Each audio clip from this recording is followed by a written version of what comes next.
நமது மகரம் ராசிக்கு ஆகஸ்ட் மாத ராசி பலன் எப்படி இருக்கும் என்பதை பார்ப்போம். 2ஆம் வீட்டில் ராகு இருப்பதால் செல்வம் ஈட்டுவதற்கான வலுவான உந்துதலைக் குறிக்கிறது, மேலும் நிதி விஷயங்களில் தனிநபர்களை வளப்படுத்தும். இந்த நிலைப்பாடு வற்புறுத்தும் மற்றும் செல்வாக்கு மிக்க பேச்சையும் குறிக்கலாம்.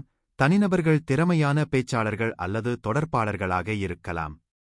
அந்த நபர் தனது குடும்பத்துடன் வலுவான தொடர்பைக் கொண்டிருக்கலாம், மேலும் தனது குடும்பத்தின் சாதனைகளில் பெருமைப்படலாம். 3ஆம் வீட்டில் சனி இருப்பது ஒழுக்கமான, கடின உழைப்பாளி மற்றும் தீவிரமான ஆளுமையைக் குறிக்கிறது, குறிப்பாக உடன்பிறந்தவர்களுடனான தொடர்பு மற்றும் உறவுகளில்.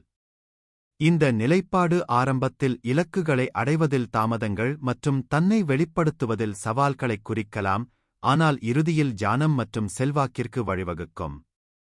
குரு 6வது வீட்டில் சஞ்சரிப்பதால் ஒருவர் தேர்ந்தெடுத்த துறையில் தொழில் முன்னேற்றம் மற்றும் தேர்ச்சி பெறலாம். இந்த வேலைவாய்ப்பு எதிரிகளை தோற்கடிக்கும் மற்றும் தடைகளை கடக்கும் திறனுடன் தொடர்புடையது. உடல்நலப் பிரச்சினைகள் இருக்கலாம் என்றாலும், குருவின் நிலை நல்ல ஆரோக்கியத்தையும் வலுவான நோய் எதிர்ப்பு சக்தியையும் நோய்களைக் குணப்படுத்தும் திறனையும் தரும். 8ஆம் வீட்டில் உள்ள கேது பெரும்பாலும் ஆன்மீகத்தின் மீதான வலுவான நாட்டம், உலக விஷயங்களிலிருந்து பற்றின்மை மற்றும் வாழ்க்கையின் ஆழமான மர்மங்களில் கவனம் செலுத்துவதைக் குறிக்கிறது. இந்த நிலைப்பாடு மாற்றத்தை ஏற்படுத்தும் அனுபவங்கள், திருமண வாழ்க்கையில் சாத்தியமான சவால்கள் மற்றும் அமானுஷ்ய அறிவியலில் ஆழ்ந்த ஆர்வத்தையும் ஏற்படுத்தும். சூரியன் 7வது வீட்டில் நிலைநிறுத்தப்பட்டுள்ளதால், அது பெரும்பாலும் தனிப்பட்ட மற்றும் தொழில்முறை உறவுகள் மற்றும் கூட்டாண்மைகளுக்கு வலுவான முக்கியத்துவத்தைக் குறிக்கிறது. இந்த நிலைப்பாடு துடிப்பான மற்றும் செல்வாக்கு மிக்க நபர்களிடம் ஈர்க்கப்படும் ஒரு நபரைக் குறிக்கிறது, மேலும் அவர் மற்றவர்களுடனான தொடர்புகள் மூலம் மகிழ்ச்சியைக் காணலாம்.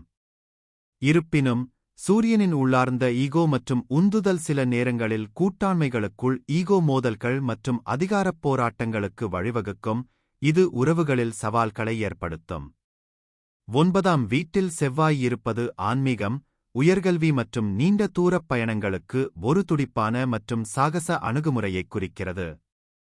இந்த நிலையைக் கொண்ட நபர்கள் தங்கள் நம்பிக்கைகளில் தைரியமாகவும், தத்துவக் கருத்துக்களை ஆராய ஆர்வமாகவும், வழக்கத்திற்கு மாறான ஆன்மீகப் பாதைகளில் ஈர்க்கப்படவும் வாய்ப்புள்ளது.